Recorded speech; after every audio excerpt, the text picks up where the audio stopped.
दोस्तों, बहुत ही दर्दनाक खबर है। हम भी ठीक से आपको बता नहीं पा रहे हैं, लेकिन कोशिश करते हैं कि खबर को हम पूरी आपको सुनाएं। यह खबर है वैशाली जिले के महनार थाना अंतर्गत करनौती निवासी युवा शिक्षाविद उमा शंकर जी की बेटी सुप्रिया के बारे में, जो कल सवेरे यानी कि सुबह सुबह बहुत ही सवेरे था, कोचिंग के लिए निकली थी और वो कोचिंग नहीं पहुंची। कल देर रात तक भी घर नहीं पहुंची। तब खोजबीन शुरू हुआ और आज शाम को उसका मृत शरीर चौर के गहरे पानी के ऊपर तैरता हुआ मिला। पुलिस छानबीन में लग गई है। एसपी वैशाली ने हर तरह से कार्रवाई एवं गिरफ्तारी का आश्वासन तो दिया है, लेकिन बात यहाँ पर आकर उठ जाती है कि एक बच्ची जो हर सुबह 4 बजे पढ़ने निकलती थी, तब जब मोबाइल फोन का नशा कर रहे, क्या आप बोल सकते हैं उसको, लोग सोने की तैयारी में करते हैं। जब चिड़िया का कलरव भी सुसुप्त होता होगा तब वह निकलती है, क्योंकि उस बच्चे के पिता का विश्वास है समानता में जब बेटे को अधिकार दिए, फिर बेटियों को क्यों नहीं। जब बेटे को परिश्रम करने का अधिकार है, फिर बेटियों को क्यों वंचित रखा जाए। तब जब कई योजनाएं चल रही हैं बेटियों को बचाने और पढ़ाने के लिए, तब एक शिक्षक पिता क्या चयन करे।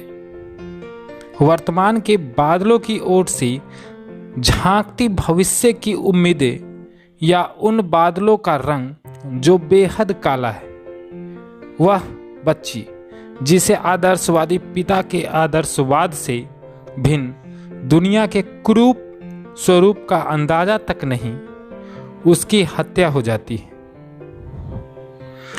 उसका दोष क्या हो सकता है? निश्चलता के अलावे उसके पिता, जिसके पढ़ाए बच्चे आज देश के उत्कृष्ट शिक्षण संस्थानों में अध्ययन कर रहे हैं, देश और राज्य स्तर पर सरकारी सेवा दे रहे हैं, जिसके पिता ने 2 दशक पहले डॉटर डेवलपमेंट ग्रुप की शुरुआत कर दी थी, उसका क्या दोष था? अब जब यह घटना हो गई है, फिर समाधान क्या?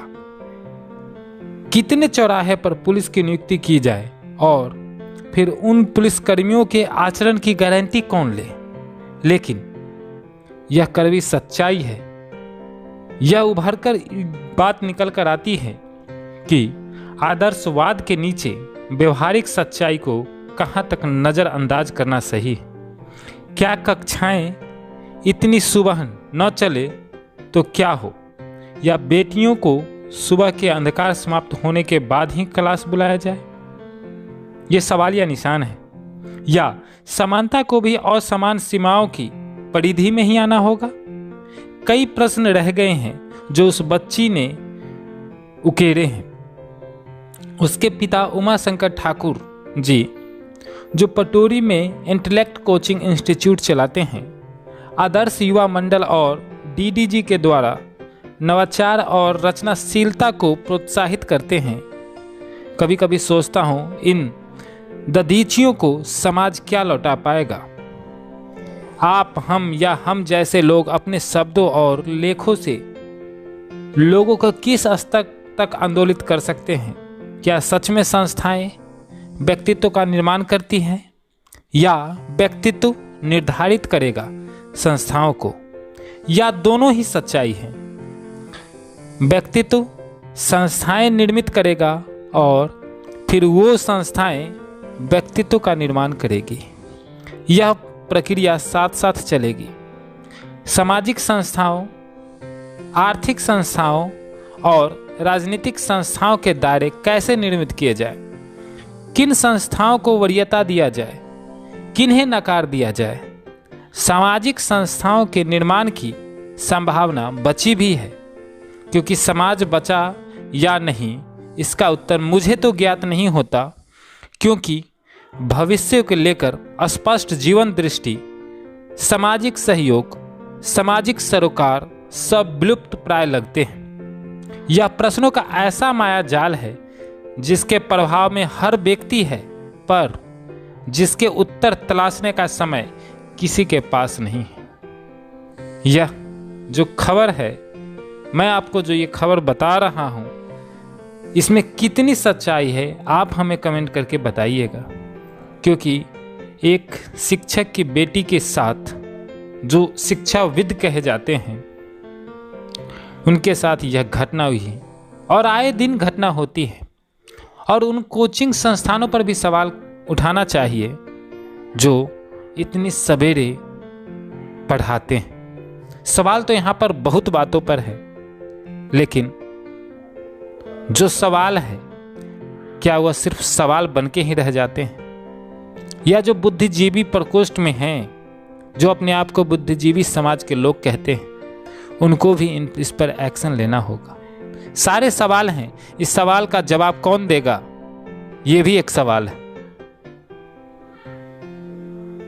धन्यवाद। और मैं आपको क्या कहूं, मैं क्या कहूं, ये भी एक सवाल है।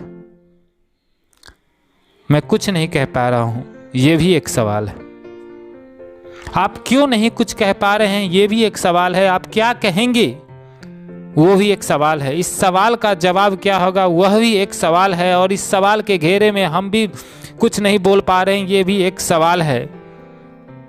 सवाल ही सवाल है, लेकिन कोई जवाब नहीं है। इस जवाब का क्या, जो उस बच्ची के साथ हुआ, बच्ची के साथ हुआ, वह बच्ची चली गई, लेकिन एक सवाल छोड़कर चली गई कि इस जो मेरे जिंदगी के साथ हुआ उसका जवाब क्या। जय हिंद दोस्तों।